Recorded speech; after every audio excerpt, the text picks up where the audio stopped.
Open your heart tonight if you feel rejected. Jesus is already near you. The rejection you feel may not be what you think. Maybe no one knows how heavy your heart feels tonight.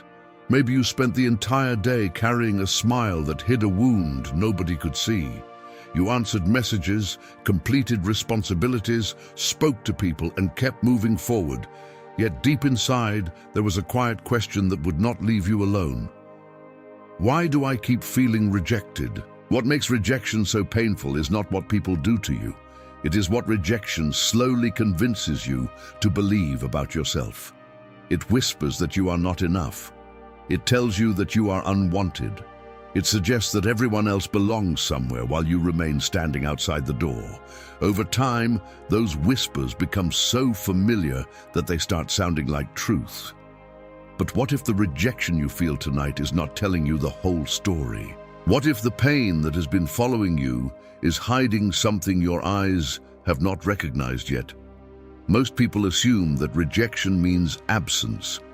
They assume that if they feel alone, they must be alone. If they feel forgotten, they must have been forgotten. If they cannot hear God's voice, He must have walked away. Yet some of the most important moments in a person's spiritual life begin exactly with that misunderstanding. There is a reason this message found you tonight. Not because your circumstances have suddenly changed, not because every problem has disappeared, but because there is a possibility that what you have been calling abandonment may actually be an invitation. Think about that for a moment. How many times have you judged your entire future based on a painful season? How many times have you looked at one closed door and assumed every door would remain closed forever? How many times have you interpreted silence as rejection when you did not know what was happening behind the scenes? The truth is that pain has a way of shrinking our vision. It makes us focus on what we lost. It makes us replay conversations, disappointments, betrayals, and unanswered prayers until they become the center of our world. And while our attention remains fixed on the wound, we often fail to notice who is standing beside us. Because sometimes Jesus comes closest when we are least capable of recognizing Him. Sometimes His presence arrives before our understanding. Sometimes He is already working in places where we still see only broken pieces. And tonight, before you decide that your story is defined by rejection, I want you to consider another possibility. What if this season is not evidence that you have been abandoned?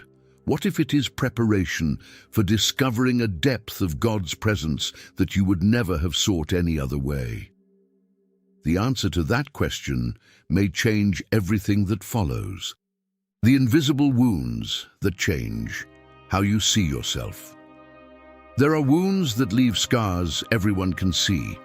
A broken bone appears on an X-ray. A cut leaves a mark on the skin. A sickness often comes with visible symptoms, but rejection works differently. It enters quietly. It hides beneath daily routines. It settles deep inside the heart where nobody notices it, sometimes not even the person carrying it. That is why rejection can be one of the most dangerous forms of pain. It does not simply hurt you for a moment. It slowly begins to change the way you see yourself. Maybe you remember the first time it happened. Perhaps someone walked away when you needed them most. Maybe you were overlooked, replaced, betrayed, criticized, abandoned, or made to feel like you were not enough. At the time, you thought the pain would eventually disappear. You believed you would move on and leave it behind. But rejection rarely leaves without taking something with it. It often steals confidence, security, and peace long before a person realizes what has happened. The most painful part is that rejection does not usually attack your circumstances first. It attacks your identity. It begins to ask questions that seem harmless at first. Why was I not chosen? Why did they leave? Why do others seem accepted while I feel invisible? Why am I always the one who gets hurt? Over time, those questions become assumptions. Those assumptions become beliefs. And those beliefs become the lens through which you view your entire life. What started as a painful experience slowly becomes a painful definition. Instead of saying, "I was rejected," a person begins to believe, "I am rejectable." Instead of saying, "Someone abandoned me," they begin to believe, "Everyone eventually will." Instead of saying, "I experienced failure," they begin to believe, "I am a failure." This is where the invisible wound becomes dangerous. The event may have happened years ago, but the interpretation continues every single day. The memory remains alive, shaping decisions, relationships, prayers, and expectations. Without realizing it, many people build their future around wounds from their past. You may even find yourself expecting rejection before it happens. You enter new relationships waiting for disappointment. You approach opportunities already assuming failure. You struggle to trust compliments because criticism feels more believable. You become suspicious of kindness because pain has taught you that good things never last. Little by little, rejection begins to write a story about who you are. But what if the story is wrong? What if the voice speaking inside your mind is not telling the truth? Think about how often Jesus looked at people and saw something completely different from what the world saw. Others saw fishermen. He saw leaders.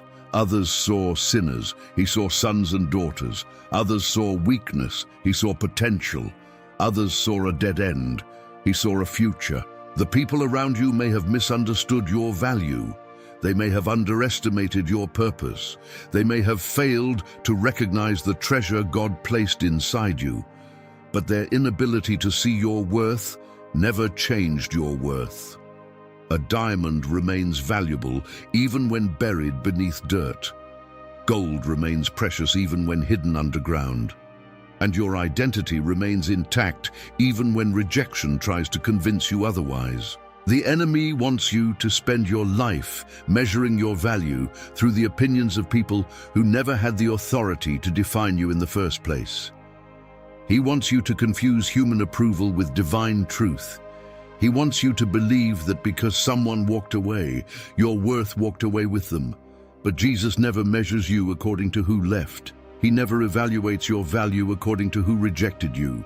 He never determines your future according to who failed to appreciate you. The cross itself is proof of that. The same Savior who was rejected by crowds, misunderstood by leaders, abandoned by friends, and mocked by those he came to save, understands rejection better than anyone. Yet rejection never changed who he was, and it does not have the power to change who you are either. Tonight, there is a deeper question waiting beneath your pain. If rejection has been shaping the way you see yourself, what else might it be changing without you realizing it? What if some of the silence you have experienced from God is not actually silence at all, but a misunderstanding created by a wounded heart? That is exactly what we must explore next. Why the heart often misinterprets seasons of silence. One of the hardest experiences in the Christian life is not suffering itself. It is trying to understand why God seems silent while you are suffering. There is a unique kind of pain that comes when you pray and hear nothing, when you ask for direction and receive no clear answer, when you cry out in the middle of the night and the heavens appear closed. In those moments, many people begin to assume the worst. They do not merely question their circumstances, they begin to question God's presence. Perhaps you have experienced this yourself. You prayed for a relationship to be restored, but the distance remained. You asked God to open a door, but it stayed shut. You begged him to remove a burden, but the burden continued. Day after day, you waited for something to change, a sign, a breakthrough, a word, a miracle. Yet nothing seemed to happen. What makes these moments so difficult is that silence feels personal. Rejection from people already wounded your heart, and now the absence of immediate answers can make it seem as though God has joined the list of those who have turned away. The mind begins connecting dots that were never meant to be connected. If people left me, maybe God has too. If others ignored me, maybe he is ignoring me as well. If I feel alone, perhaps I truly am alone. But feelings are not always faithful interpreters of reality. A wounded heart often sees through a distorted lens. Imagine trying to look through a window covered with dust. The world outside has not changed, but your perception of it has. In the same way, emotional pain can cover spiritual vision. The rejection you experienced yesterday can influence how you interpret God's actions today. What feels like abandonment may actually be something entirely different. Throughout Scripture, God's silence was rarely evidence of his absence. More often, it was evidence of a process that had not yet become visible. There were seasons when people could not understand what he was doing because he was working beneath the surface. Seeds do not break through the ground the moment they are planted. Roots develop where nobody can see them. Growth begins in hidden places long before it becomes visible above the soil. The same is often true in your spiritual life. There are moments when God works openly, and there are moments when he works quietly. The open moments receive our attention because they are dramatic and easy to recognize. But the quiet moments are often where the deepest transformation takes place. Character is formed there, trust is refined there, dependence grows there. The soul learns to seek God's heart rather than merely his hand. The problem is that silence makes us uncomfortable because it removes our sense of control. We want immediate explanations. We want instant reassurance. We want to know exactly where the road leads before taking the next step. Yet faith has never operated that way. Faith grows strongest when certainty becomes weakest. Trust develops when answers are unavailable. Think about how many times you have looked back on your life and realized that God was working during seasons when you thought nothing was happening. At the time, you could not see it. The pieces did not make sense. The delays felt unnecessary. The waiting seemed endless. But later you discovered that every unanswered question was connected to something larger than you could have imagined. What if the same thing is happening right now? What if heaven's silence is not rejection? What if God is not distant, angry, disappointed, or uninterested? What if he is closer than ever, working in places your eyes cannot yet see? Sometimes we mistake God's silence for his absence because we expect his presence to look a certain way. We expect dramatic signs, overwhelming emotions, or immediate solutions. Yet Jesus often moves in quieter ways. He speaks through conviction, not volume, through peace, not pressure, through gradual transformation, not constant spectacle. The danger comes when we allow silence to write a story that God never wrote. We begin to create conclusions based on incomplete information. We assume that because we cannot see movement, there is no movement. Because we cannot hear answers, there are no answers. Because we feel forgotten, we have been forgotten. But the truth is that God's activity does not depend on your ability to detect it. He is working when you understand and when you do not. He is guiding when the path feels clear and when it feels hidden. He is present when emotions are strong and when emotions disappear. And sometimes the greatest mistake a person can make is walking away during the very season when God is preparing something extraordinary beneath the surface. The question is not whether God is near. The question is whether your search for acceptance from the wrong places has made it difficult to recognize where true belonging has always been waiting for you. That is where we are going next. The places where human validation can never reach. There is a reason so many people feel empty, even after receiving the approval they spent years chasing. They finally gain recognition, attention, acceptance, or praise. Yet something inside still feels unsettled. They thought being chosen would heal the wound. They thought being noticed would remove the loneliness. They thought that if enough people valued them, they would finally feel valuable themselves. But sooner or later, they discover a difficult truth. There are places inside the human heart that human validation can never reach. Perhaps you know exactly what that feels like. Maybe there was a season when all you wanted was for one specific person to accept you. You believed their approval would change everything, their affection would make you feel secure, their recognition would finally silence the doubts inside your mind. But even if they had given you everything you wanted, the deeper ache would still have remained. Why? Because the deepest needs of the soul were never designed to be satisfied by another human being. This is one of the greatest traps rejection creates. It convinces us that healing exists on the other side of human acceptance. It tells us that if enough people love us, we will finally love ourselves. If enough people choose us, we will finally feel chosen. If enough people admire us, we will finally believe we matter. Yet every human source of validation comes with limitations. People change. Opinions change. Relationships change. Crowds change. The same people who celebrate you today may criticize you tomorrow. The same voices that applaud you in one season may disappear in the next. If your identity is built on human approval, your peace will constantly rise and fall with circumstances you cannot control. That is why so many people live exhausted lives. They spend years performing instead of living, years proving instead of believing, years chasing acceptance instead of receiving it. Without realizing it, they become prisoners of other people's opinions. Every compliment becomes a temporary relief. Every criticism becomes a fresh wound.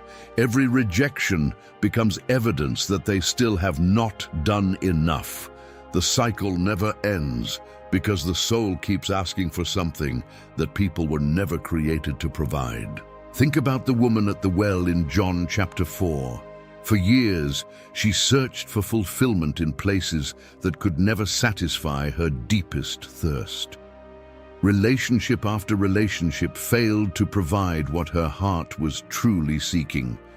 The problem was not merely the people she chose. The problem was that she expected human relationships to solve a spiritual hunger. Many people are doing the same thing today. Some search for belonging through success. Others search through popularity. Others through romance. Others through achievement. Others through constant approval. But no matter how much they obtain, the emptiness returns because the soul recognizes what the mind often forgets. Temporary things cannot satisfy eternal needs. Jesus understood this better than anyone. That is why he never invited people to build their identity on what others thought about them. He knew how unstable that foundation would be. Instead, he invited them into something far deeper. A relationship where value is not earned, a belonging that is not dependent on performance, a love that does not disappear when mistakes are made. The world constantly asks, who approves of you? Jesus asks, will you believe what I already say about you? Those are completely different questions. One creates anxiety, the other creates freedom. One forces you to keep proving yourself, the other allows you to rest. One leaves you constantly afraid of losing acceptance. The other gives you security that cannot be taken away by human rejection. Maybe that is why some of your greatest disappointments have not been accidents. Perhaps God has allowed certain sources of validation to fail because he knows they were never capable of carrying the weight of your identity. Sometimes the collapse of false foundations is necessary before a stronger foundation can be built. And maybe tonight, Jesus is gently exposing a truth that could change your life. The acceptance you have been searching for was never supposed to come from the people around you. It was supposed to come from the one who knew you before anyone else ever met you. But if that is true, another question immediately appears. If Jesus offers this kind of acceptance, why does he seem to approach hurting people so differently than the world does? Why does he often move toward brokenness instead of away from it? The answer reveals one of the most beautiful realities of his character, and that is exactly where we are going next. The strange way Jesus approaches broken people. If you pay close attention to the way Jesus interacted with people, you will notice something that feels almost opposite to the way the world operates. Most people are naturally drawn towards strength, success, confidence, and achievement. Society celebrates those who appear to have everything together. It rewards people who seem strong enough to carry themselves without help. But Jesus consistently moved in the opposite direction. Again and again, he was drawn toward the people everyone else overlooked. He approached the ones who felt ashamed. He approached the ones who felt disqualified. He approached the ones who believed they had nothing left to offer. This is important because rejection often convinces a person that they must fix themselves before God will draw near. It creates the belief that healing comes after perfection, that acceptance comes after improvement, that love comes after becoming worthy of receiving it. But Jesus never operated that way. Look carefully at the people he called. Many were not religious experts. Many were not respected leaders. Many were not admired by society. Some carried painful histories. Some carried public failures. Some carried deep insecurity. Yet none of those things prevented Jesus from stepping into their lives. In fact, the very places they considered weaknesses often became the places where his grace became most visible. Think about how different that is from what rejection teaches. Rejection says, hide your wounds. Jesus says, bring them to me. Rejection says, you are too damaged. Jesus says, you are exactly the person I came for. Rejection says, fix yourself first. Jesus says, come as you are. Many people spend years running from God because they assume he sees them the same way other people do. They imagine disappointment in his eyes. They expect condemnation in his voice. They fear rejection from heaven because they have already experienced rejection on earth. But the ministry of Jesus tells a completely different story. The people most afraid of him were often the ones who did not understand him. The people most welcomed by him were often the ones who believed they had no reason to be welcomed at all. That truth has the power to transform everything, because if Jesus truly moves toward broken people, then your pain may not be creating distance between you and him. It may actually be creating an opportunity for a deeper encounter. Consider the moments when people met Jesus in Scripture. Rarely were those moments happening during seasons of personal victory. Often they occurred during crises, during failures, during confusion, during fear, during desperation. The very circumstances people wanted to escape became the circumstances through which they discovered him most clearly. Why? Because brokenness has a way of removing illusions. When life is comfortable, we often trust our own strength. When everything works, we often trust our own plans. When people applaud us, we often trust their approval. But when disappointment strips those things away, we begin searching for something more permanent. That search creates space for God. Not because suffering is good, not because pain is enjoyable, but because difficult seasons often expose what truly matters. And perhaps that is why Jesus never seemed intimidated by brokenness. He never treated wounded people as problems to avoid. He treated them as people to love. The world often sees weakness and steps back. Jesus sees weakness and steps closer. The world sees failure and writes conclusions. Jesus sees failure and begins restoration. The world sees what someone has been. Jesus sees what they can become. Tonight, maybe you feel like your life contains too many unfinished pieces. Maybe you believe your mistakes, disappointments, fears, or wounds have created barriers between you and God. But what if the opposite is true? What if the very pain you have been trying to hide is the place where Jesus is already standing? What if he is not waiting for a stronger version of you? What if he is not waiting for a more spiritual version of you? What if he is not waiting for a perfect version of you? What if he is simply waiting for you? Because the closer we look at his character, the clearer one truth becomes. Jesus has always been attracted to honesty more than appearances. And when a person finally stops pretending they are fine, something extraordinary becomes possible. That leads us to a surprising reality many people spend their entire lives misunderstanding. Sometimes loneliness is not merely something to survive. Sometimes it becomes an invitation. When loneliness becomes a sacred invitation. Loneliness is one of the most misunderstood experiences in human life. Most people see it as an enemy that must be defeated as quickly as possible. They fill every silent moment with distractions. They keep themselves busy with work, entertainment, conversations, social media, and endless activity because being alone with their thoughts feels unbearable. The silence becomes uncomfortable. The emptiness feels threatening. The isolation feels like proof that something is missing. Yet what if loneliness is not always the enemy you think it is? What if some forms of loneliness carry an invitation hidden inside them? That idea sounds strange at first because nobody willingly asks for loneliness. Nobody prays for nights of tears, unanswered questions, or empty rooms. Nobody dreams about feeling disconnected from the people around them. Yet some of the deepest encounters with God throughout history happened in places that looked remarkably lonely from the outside. There is something about loneliness that strips away illusions. When the noise disappears, distractions lose their power.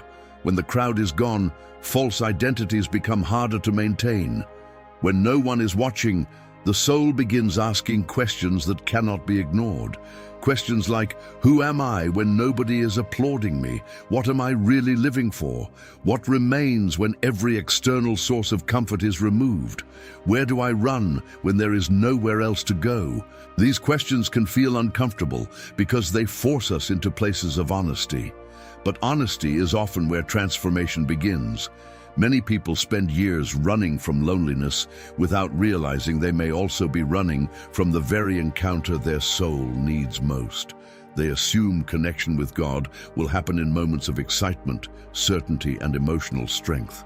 Yet often, it is the quiet seasons that create the greatest opportunities for intimacy. Think about what happens when a person reaches the end of their own resources. The plans fail, the relationships disappoint, the distractions stop working, the achievements lose their ability to satisfy. For the first time, they begin looking beyond temporary solutions.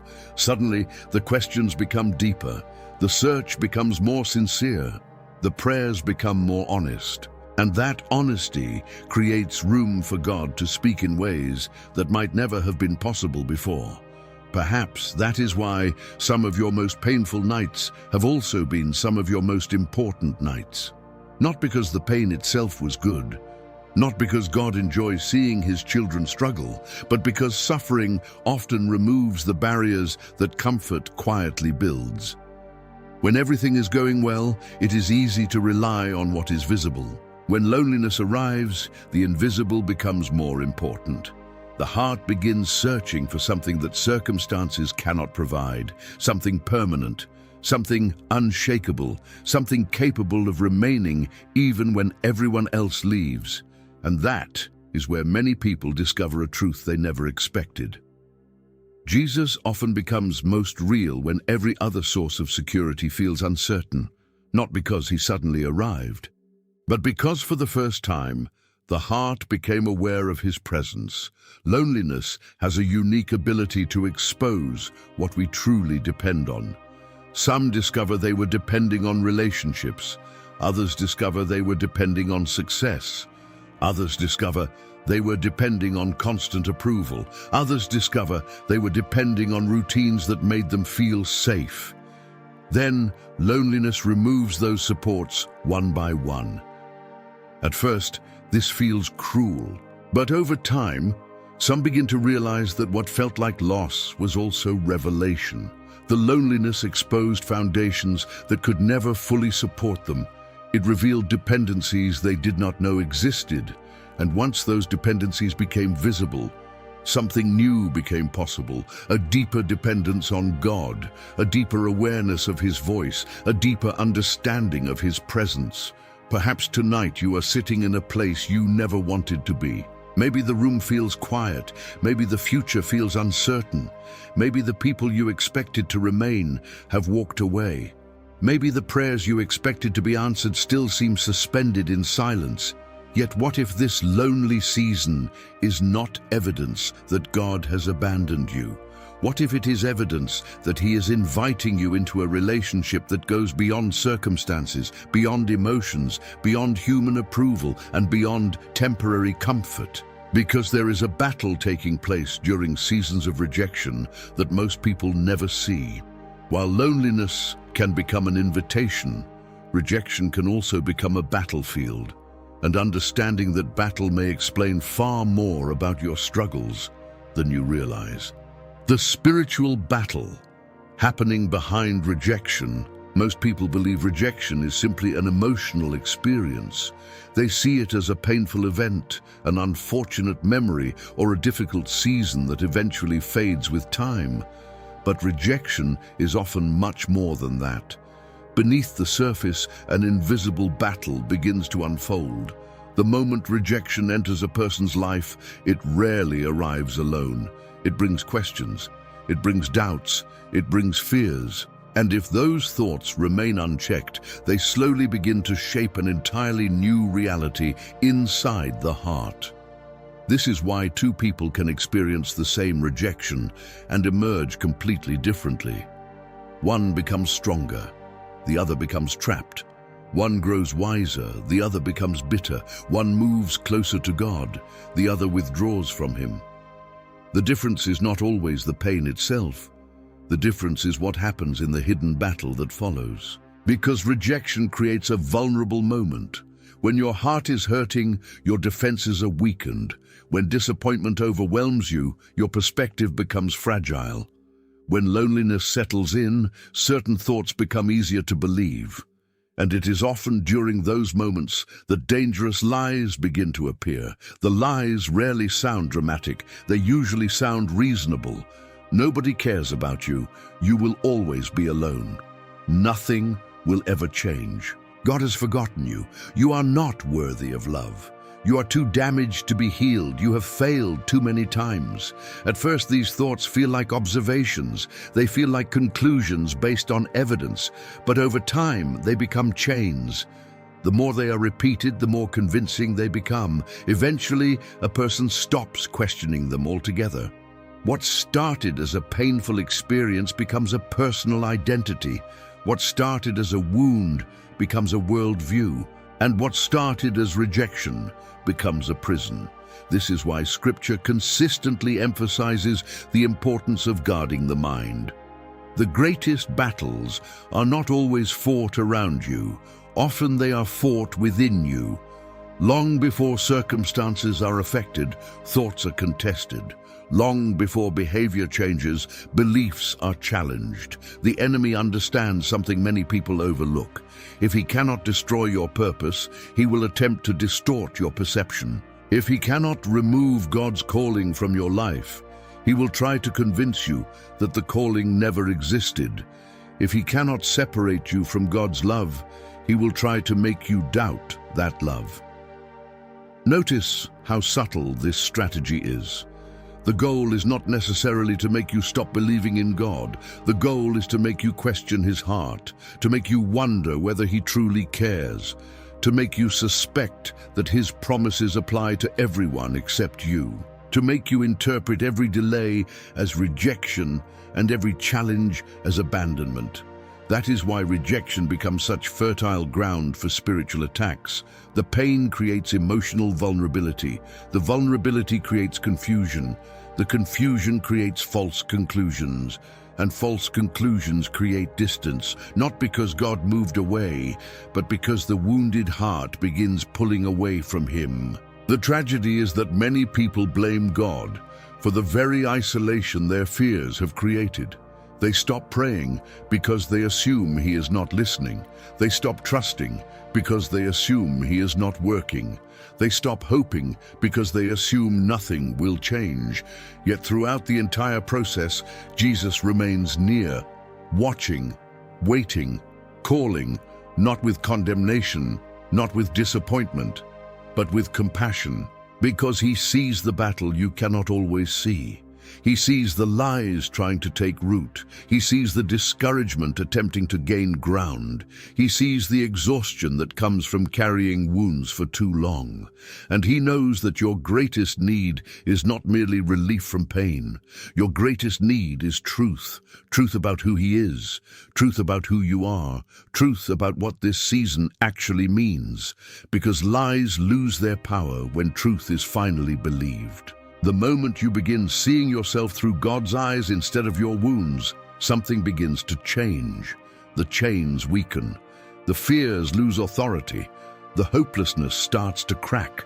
Light enters places that have been dark for years. And suddenly the rejection that once defined your life begins losing its influence.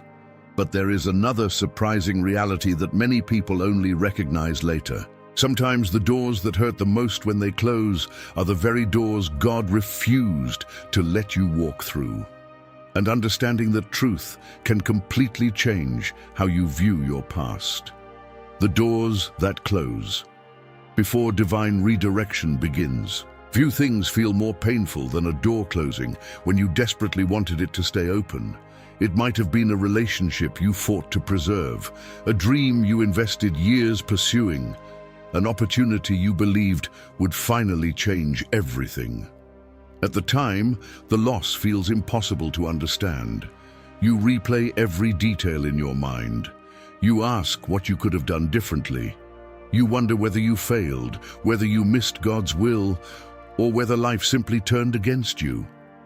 Most people naturally interpret closed doors as rejection. They see the ending and assume it represents loss. They see the disappointment and assume it represents failure. They see the obstacle and assume it represents defeat. But what if some doors close, not because God is withholding something good from you, but because he is protecting you from settling for something smaller than his purpose? That possibility is difficult to accept when the wound is fresh. When emotions are strong, perspective becomes narrow. All you can see is what disappeared. All you can focus on is what did not happen. All you can feel is the pain of what was lost. Yet time has a remarkable way of revealing things that pain initially hides. How many moments in your life seemed devastating at first, only to make sense later? Perhaps there was a relationship you thought you could not live without. When it ended, you felt broken. You believed your future had collapsed. But years later, you realized that relationship would have taken you somewhere you were never meant to go. Perhaps there was an opportunity you desperately wanted. You prayed for it, worked for it, expected it. Then it disappeared. At the time, it felt like rejection. Later, you discovered that what looked like a setback was actually protection. The truth is that God sees roads you cannot see. He understands consequences you cannot predict. He knows destinations hidden beyond horizons you have not yet reached. That is why divine guidance often feels confusing in the moment. You are evaluating the present. God is evaluating the future. You are looking at one chapter. God sees the entire story. This difference in perspective changes everything. Many people spend years grieving doors that were never supposed to remain open. They remain emotionally attached to seasons that have already ended. They keep staring at closed entrances while God is preparing new pathways nearby. The tragedy is not merely that they experienced loss. The tragedy is that they become so focused on what ended that they fail to recognize what is beginning. Jesus understood this principle deeply. Throughout his ministry, people often misunderstood temporary endings. They saw obstacles where God was creating opportunities. They saw delays where God was creating preparation. They saw disappointment where God was creating direction. And many times, what appeared to be a dead end became the very place where a greater purpose emerged. Perhaps that is happening in your life right now. Perhaps the door that closed was not punishment. Perhaps it was not abandonment. Perhaps it was not evidence that you were forgotten. Perhaps it was simply a redirection you could not yet understand. That does not mean the loss was easy. It does not mean the tears were unnecessary. It does not mean the disappointment was insignificant. Pain remains real. Grief remains real. Questions remain real. But sometimes understanding arrives long after obedience. Sometimes clarity follows trust rather than preceding it. And sometimes the greatest act of faith is choosing to believe that God can guide your life even when you cannot understand His decisions. The difficult part is letting go. Letting go of what could have been. Letting go of imagined futures. Letting go of expectations that never became reality. Yet every new beginning requires space. And often the closed door creates that space. What if God is not taking something from you? What if He is making room for something? What if the ending you keep mourning is actually creating the conditions for a future you would never have discovered otherwise? Because there are moments when divine redirection becomes most visible. Moments when Jesus feels closer than ever before. And strangely enough, those moments often arrive during the darkest nights of our lives. That is where we are going next. Why Jesus sometimes feels closest in the darkest nights. There are moments in life that nobody prepares you for. Moments when the world becomes quieter than usual. Moments when familiar sources of comfort suddenly feel distant. Moments when the future looks uncertain and the answers you desperately want refuse to arrive. These are the nights that seem endless, the nights when sleep becomes difficult because the mind refuses to stop searching for explanations, the nights when fear feels louder than faith, the nights when loneliness sits beside you like an unwanted companion. Most people naturally assume these are the moments when God feels far away. Yet throughout the lives of countless believers, something unexpected has happened. Many of the deepest encounters with Jesus did not occur during seasons of abundance, celebration, or certainty. They happened during darkness, during confusion, during heartbreak, during periods when nothing seemed to make sense. At first, this feels like a contradiction. If God loves us, why would some of our strongest experiences of His presence emerge from painful seasons? The answer begins with understanding something important about human nature. When life is comfortable, our attention becomes divided. We depend on routines, we depend on plans, we depend on resources, we depend on relationships, we depend on our own ability to manage circumstances. Without realizing it, these things often occupy spaces in our hearts that were meant for deeper dependence on God. Then, a difficult season arrives. Suddenly, the routines fail. The plans collapse. The resources feel insufficient. The relationships cannot provide all the answers. The confidence we once carried begins to weaken, and for the first time in a long while, we find ourselves searching for something beyond our own strength. Not because suffering is good, not because pain is desirable, but because hardship exposes realities that comfort often conceals. It reveals where our trust truly rests. It exposes the foundations beneath our lives. It uncovers fears that success temporarily hides. And once those things are exposed, Jesus often meets us there, not at the point of our perfection, not at the point of our self-sufficiency, but at the point of our need. Think about the moments when Jesus seemed most real in your own life. Were they always the easiest moments? Probably not. Many people look back and realize that some of their greatest spiritual growth occurred during seasons they would never choose to repeat. The very seasons they once begged God to remove became the seasons that transformed them. The nights they wanted to escape became the nights that taught them to trust. The uncertainty they feared became the doorway through which they discovered a deeper peace. This does not happen because darkness contains power. It happens because darkness often removes distractions. When everything else becomes uncertain, the soul begins searching for what remains constant. And Jesus has always been constant. The problem is not that He suddenly becomes closer. The problem is that difficult seasons often make us more aware of His nearness. Imagine standing beneath a sky full of stars. During daylight, those stars still exist. They are present, they are real. But the brightness of the sun prevents you from seeing them clearly. Then night arrives. Suddenly what was always there becomes visible. In many ways, God's presence works similarly. There are seasons when life feels bright and full. His presence remains, His love remains, His guidance remains. Yet countless distractions compete for our attention. Then darkness comes. The distractions fade, the noise diminishes, and what was always present becomes easier to recognize. Perhaps that is why some of the most beautiful testimonies are born from difficult nights. Not because God abandoned people and later returned, but because people discovered He had been beside them the entire time, even when they could not feel Him, even when they could not understand Him, even when they questioned Him. He remained. Maybe tonight you are experiencing one of those nights, a night filled with uncertainty, a night carrying unanswered questions, a night where emotions seem stronger than hope. If so, consider this possibility. Perhaps Jesus is closer than you realize. Perhaps He is working beneath the surface of circumstances you cannot yet understand.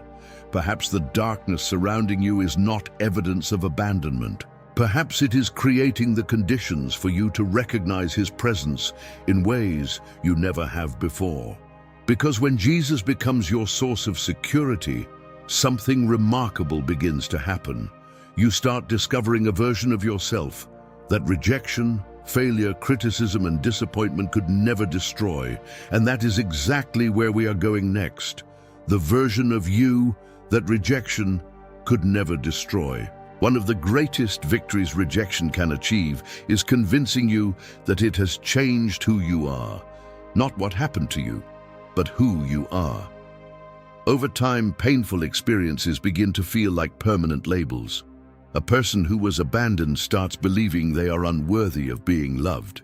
A person who was betrayed starts believing they are destined to be hurt. A person who was overlooked starts believing they have nothing valuable to offer. The wound becomes so closely attached to identity that separating the two feels almost impossible.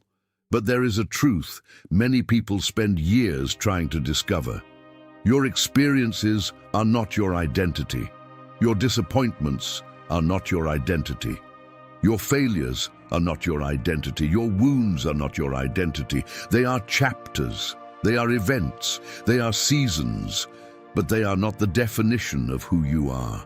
The problem is that rejection has a way of making temporary pain feel permanent. It speaks with such confidence that people stop questioning its conclusions. After hearing the same lies long enough, they begin accepting them as facts. You are not enough. You are unwanted. You will never change. You will never heal. You will always be broken. These messages become familiar companions. They influence decisions, relationships, expectations, and dreams. They create invisible limits around a person's life, limits that God never created. Yet beneath all those wounds exists a version of you that rejection has never touched, a version of you that existed before the betrayal, before the heartbreak, before the disappointment, before the criticism, before the abandonment. A version of you created by God Himself. This is the person Jesus sees, not the person shaped by fear, not the person defined by pain, not the person controlled by insecurity. He sees the deeper reality. He sees who you are beneath every scar. Think about a valuable painting hidden beneath years of dust.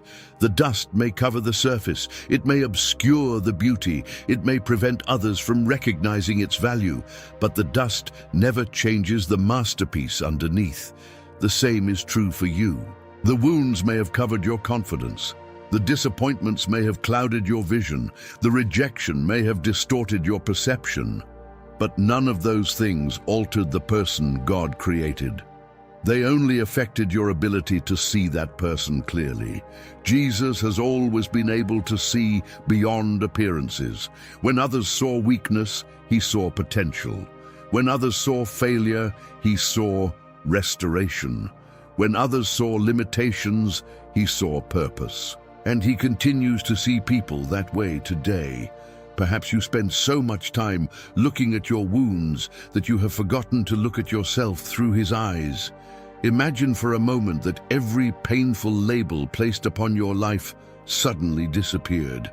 Every criticism, every accusation, every rejection, every disappointment, every memory that told you that you were not enough. What would remain? Who would remain? That person is closer to your true identity than you may realize, because God's view of you was never built on the opinions of people. It was never dependent on your performance. It was never based on your worst moments. It was never determined by your deepest failures. His understanding of your worth existed before any human being ever spoke a word over your life. That is why rejection cannot ultimately destroy who you are. It can wound you. It can discourage you. It can confuse you. It can delay you. But it cannot erase what God has established. The enemy wants you to spend your life studying your wounds. Jesus wants you to discover your identity. The enemy wants you looking backward. Jesus wants you looking forward. The enemy wants you trapped in what happened. Jesus wants you anchored in who you are becoming. And the moment you begin believing what God says about you, more than what your pain says about you, something extraordinary begins to happen. The chains loosen, the fears weaken, the lies lose credibility. A new confidence begins to emerge. Not confidence in yourself alone, but confidence in the God who never stopped seeing your value, even when you could not see it yourself.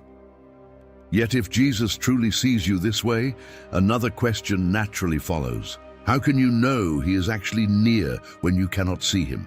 How can you recognize his presence when there are no dramatic signs, no visible miracles, and no obvious answers? The answer is found in quiet evidence that many people overlook every day. And that is exactly where we are going next. The quiet signs that Jesus is already near. Many people expect God's presence to arrive with undeniable certainty. They imagine dramatic miracles, powerful emotions, supernatural experiences, or unmistakable signs from heaven. They assume that if Jesus is truly near, there will be no room for doubt. Everything will suddenly become clear. Every question will be answered. Every fear will disappear. Every burden will instantly become lighter. But that is not how his presence is most often recognized. More often than not, Jesus works quietly. So quietly that many people overlook him completely. Not because he is absent, but because they are searching for him in places he never promised to appear. Think about it. If Jesus always revealed himself through overwhelming displays of power, faith would become unnecessary. Trust would no longer be required. Every person would simply react to what they could already see. Yet, throughout Scripture, God often revealed himself in ways that required attention rather than spectacle. The problem is that pain trains us to look for dramatic solutions. When we are hurting, we want immediate rescue. When we feel rejected, we want instant restoration. When we feel abandoned, we want undeniable proof that we are loved. But Jesus often begins with something smaller, something quieter, something easier to miss. Perhaps his presence is already closer than you realize. Maybe it appeared the moment you felt a sudden desire to pray after weeks of spiritual distance. Maybe it appeared through a conversation that arrived exactly when you needed encouragement. Maybe it appeared through a scripture that seemed written specifically for your situation. Maybe it appeared through a peace that briefly interrupted your anxiety, even though nothing around you had changed.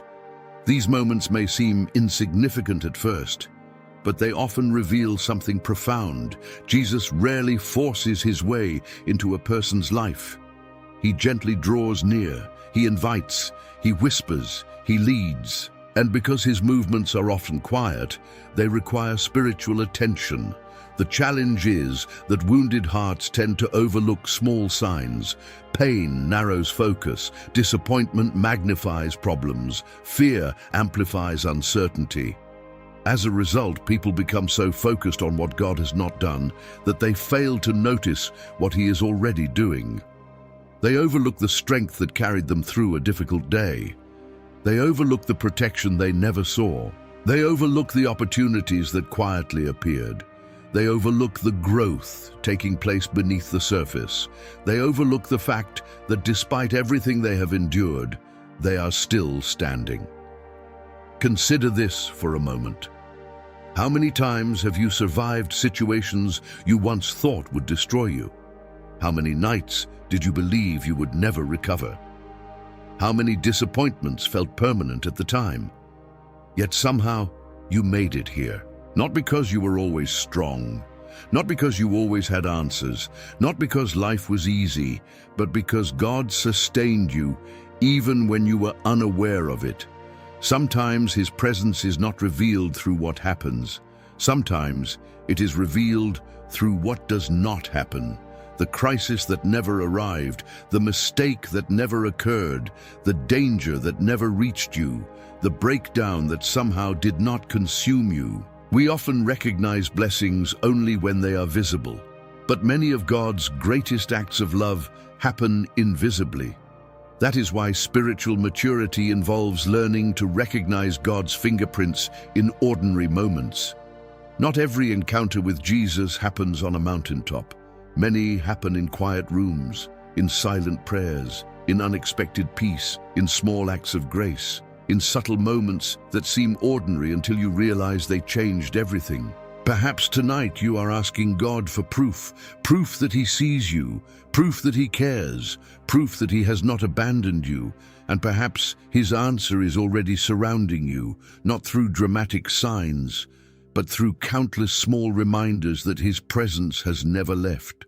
The breath in your lungs, the hope that refuses to die, the strength that keeps carrying you forward, the desire to continue seeking Him. These are not accidents. These may be quiet signs that Jesus is already near. The question is whether you are willing to recognize them. Because once a person begins recognizing God's presence, another challenge emerges. The heart that has been wounded for years must decide whether it is willing to trust again. And that may be one of the most difficult decisions of all. Opening the heart after it has been hurt too many times. There comes a point in many people's lives when the greatest struggle is no longer the pain itself. The greatest struggle becomes trust. After enough disappointments, enough betrayals, enough unanswered prayers, and enough rejection, the heart begins creating walls. Not because it wants to become cold, not because it enjoys distance, but because it is trying to protect itself from being hurt again. At first, those walls seem helpful. They create a sense of safety. They reduce vulnerability. They minimize risk. The heart convinces itself that if nobody gets too close, nobody can cause serious damage. If expectations remain low, disappointment becomes easier to manage. If trust is withheld, betrayal becomes less likely. At least that is what it appears to promise. But over time, something unexpected happens. The same walls built to keep pain out begin keeping healing out as well. The same defenses created to prevent future wounds begin preventing deeper relationships. The same barriers designed for protection slowly become prisons. Many people do not realize this is happening. They simply notice that life feels different. Hope becomes harder. Trust feels dangerous. Vulnerability feels impossible. Relationships feel exhausting. Even prayer begins to feel uncomfortable, because every act of trust now carries memories of previous disappointments. The heart remembers. It remembers the promises that were broken, the people who left, the opportunities that disappeared, the prayers that seemed unanswered, the moments when vulnerability led to pain. And because it remembers, it becomes cautious, very cautious. Perhaps you know exactly what that feels like. Maybe part of you wants to trust God completely. Part of you wants to believe His promises. Part of you wants to rest in his presence, but another part remains hesitant, not because you do not love him, not because you have abandoned faith, but because disappointment has made your heart afraid, afraid of hoping again, afraid of believing again, afraid of being vulnerable again. This is where many people misunderstand healing. They assume healing means forgetting what happened. It does not. They assume healing means pretending the wounds never existed. It does not. Healing is not the absence of memory. Healing is the restoration of trust despite memory. The scars may remain. The lessons may remain. The wisdom gained through suffering may remain. But fear no longer controls the future. That transformation rarely happens overnight. It happens one decision at a time, one prayer at a time, one act of surrender at a time. And often, it begins with something surprisingly simple. Honesty. Not religious performance, not perfect words, not pretending to be stronger than you are. Just honesty. The kind of honesty that says, Jesus, I want to trust you, but I am afraid. The kind of honesty that says, I have been hurt so many times that opening my heart feels risky. The kind of honesty that says, part of me still wonders whether I can truly believe again. Many people think those prayers push God away. The opposite is true. Jesus has never been intimidated by honesty. He already knows every fear you carry. He already understands every disappointment. He already sees every hidden wound. The invitation has never been to impress him.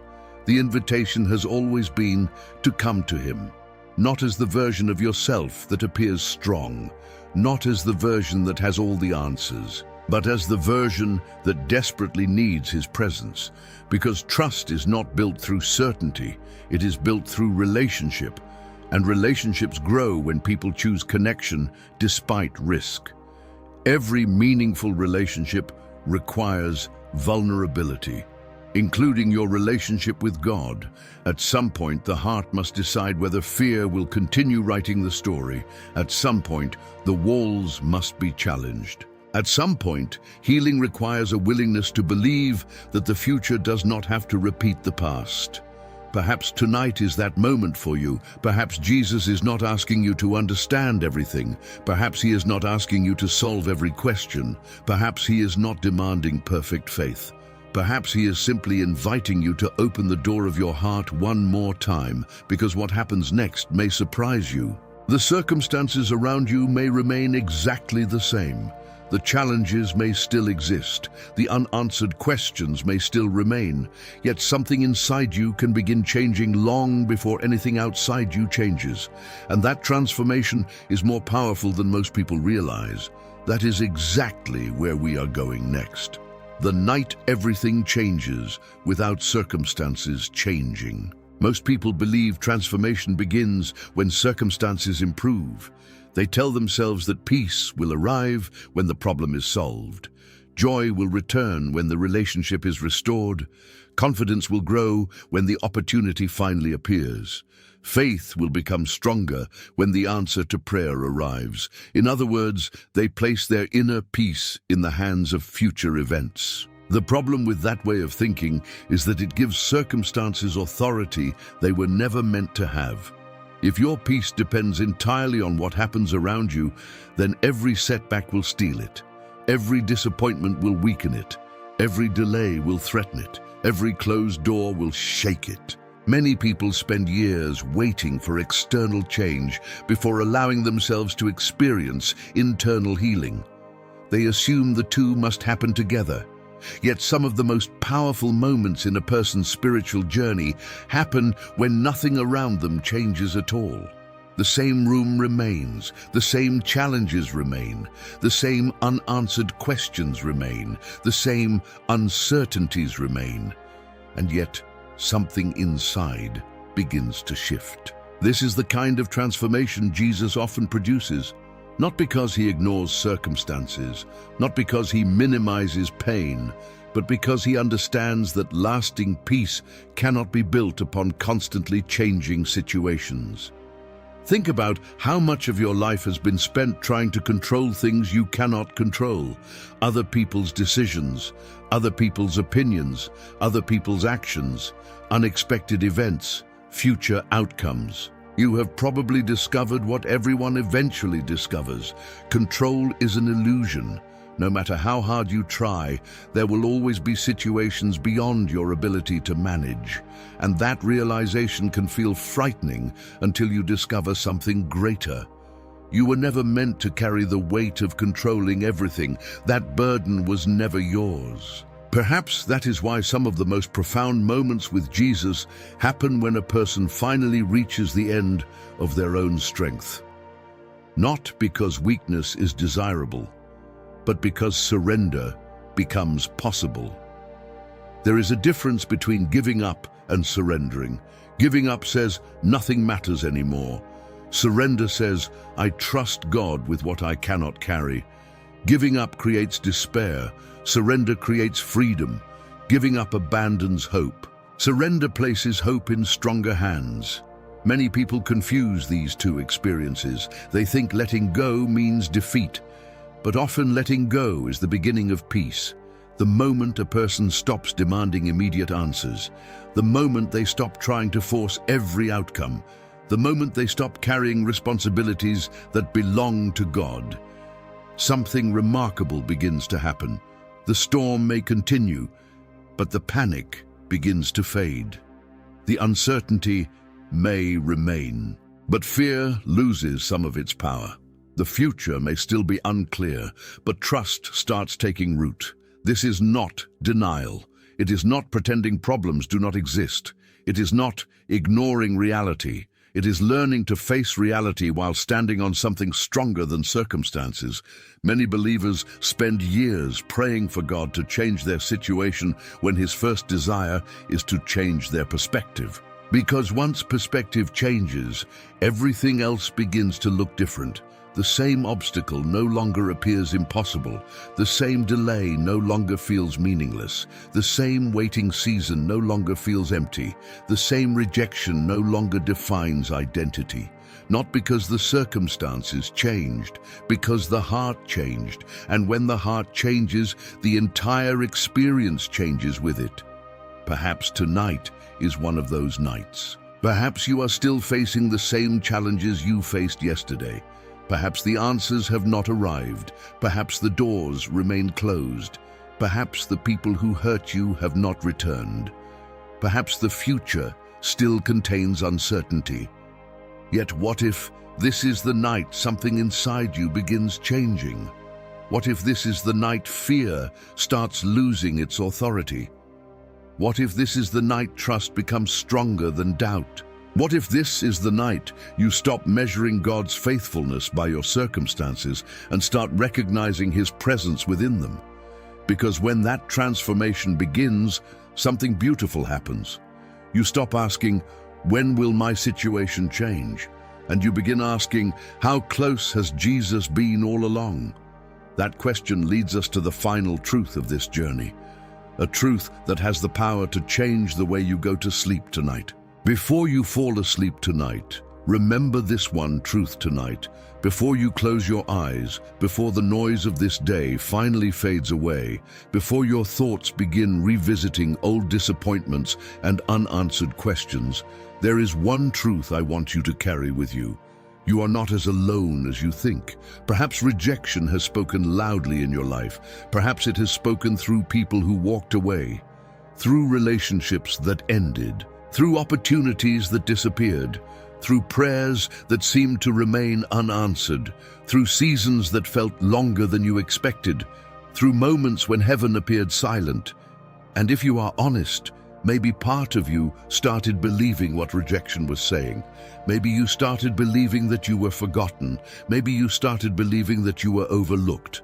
Maybe you started believing that God had somehow moved on while you remained stuck. But throughout this journey, one reality has quietly followed you. Jesus never left, not when the door closed, not when the relationship ended, not when the answer did not come, not when the tears fell, not when fear kept you awake, Not when doubt entered your mind, not when loneliness filled the room, not when you questioned everything. He remained. The remarkable thing about God's presence is that it does not depend on your ability to feel it. If His presence depended on emotions, it would rise and fall every day. If it depended on circumstances, it would disappear every time life became difficult. If it depended on your strength, it would vanish during your weakest moments. But His presence is not sustained by any of those things. It is sustained by His character, and His character never changes. Long before you recognized Him, He saw you. Long before you called His name, He knew yours. Long before you understood what He was doing, He was already working. That means there has never been a moment when your pain surprised Him. There has never been a season He failed to notice. There has never been a tear He ignored. There has never been a prayer that disappeared into emptiness. Even the prayers that seemed unanswered were heard. Even the seasons that seemed meaningless were seen. Even the nights that felt abandoned were filled with His presence. The problem was never His absence. The problem was that pain made His presence difficult to recognize. But now perhaps you can see the story differently. Perhaps the rejection that felt like the end was not the end. Perhaps the silence that felt like abandonment was not abandonment. Perhaps the loneliness that felt like punishment was actually an invitation. Perhaps the closed doors were not evidence that God was against you. Perhaps they were evidence that He was guiding you. And perhaps the reason this message reached you tonight is because Jesus wanted to remind you of something your wounds almost made you forget. Your value has never been determined by who rejected you. Your future has never been determined by who left you. Your identity has never been determined by your worst season. And your story has never been controlled by your deepest disappointment. The people who walked away do not have the final word. The failures do not have the final word. The fears do not have the final word. The loneliness does not have the final word. Even rejection itself does not have the final word. Jesus does. And His message tonight is simple. You are seen, you are known, you are loved, you are not forgotten, you are not abandoned, you are not beyond healing, you are not beyond hope. And while rejection may have convinced you that nobody was near, the truth is that Jesus has been walking beside you the entire time. So tonight, do not fall asleep focusing on who left. Do not fall asleep focusing on what was lost. Do not fall asleep replaying every disappointment. Instead, rest in this truth.